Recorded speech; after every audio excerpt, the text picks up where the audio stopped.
is the precedence and associativity of the operator. What we mean by that one, so far we calculate that if we have a scenario that we have addition, subtraction, division, they are mixed, how computer compute and come up with the correct result. For example, in this example, we covered this one in the previous chapter. We may have a calculation like this one, and its result is 15, its result 11, its result 5.5, which is the result. And if you remember, we said there are some rule and regulation which is the same as algebra, and which we call it the precedence rule, and we covered that one in the previous chapter. Now, in addition, what we learn in the algebra, there are some other rule. And the next rule is, how about that if I have and or operator involved, how I'm going to calculate that one.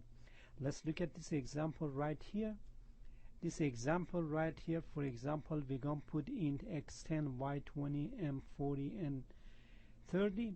Then we have is x greater than y, x10 greater than 20. Yes, so you're going to put a true. Is m greater than n, 40 greater than 30. Yes, it's true. And so you're going to put the result right here, and we may have end up with the if statement that we're going to say if a and b, the result is this one true, or m x greater than y multiplied by 2 minus 4, or just any format structure that we may have in the Boolean operator, as long the Boolean operator is true. This is a Boolean operator because right here a and b, they are both of them, this is the expression, this is the expression. And right here, from right of this beginning of this parenthesis to end of this parenthesis, this is another expression. The expression we have y right here, we're going to multiply the y based on the precedence rule, and y multiplied by 2, subtracted the 4, and then we're going to say y, for example, is 20 multiplied by 2, it's going to be 40 minus 4, 36. 36 greater than 10.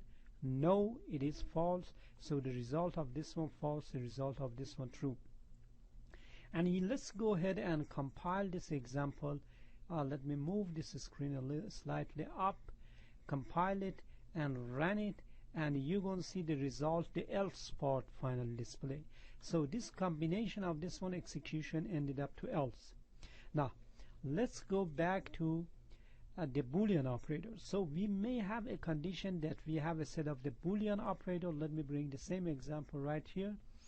This example right here, we had it already, we compute that one, and we have the result that a is true, could be true or false, 10 greater than 20. No, let's put it 10 less than, so this one is false. Let me switch this one. This is false.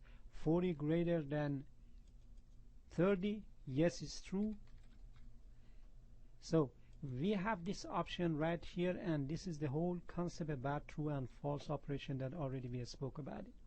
Even in the example that we have right here, if you notice, the else part is true, but as soon we're going to put a not right here and asking convert it to not and compile it, execute it, now it should go through the if. It should go through the if it's true.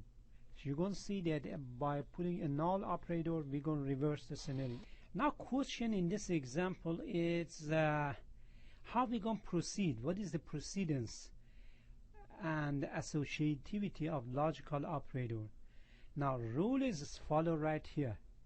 If you have unary operator or not, right here in this unary negation, which is not, that one proceed first. If you notice right here, we're converting this one, and whatever is the result of this parenthesis is reverse that one. So unary is going to be first, then all addition and multiplication, division, and modular, plus, minus, greater, not equal, less than, greater than. This is two equal right here. This is two equal sign next to each other. No space. And this is not equal. This is an operator. This is or operator, and just name it. So this is the precedence of the order of the precedence in the logical operator. Thank you.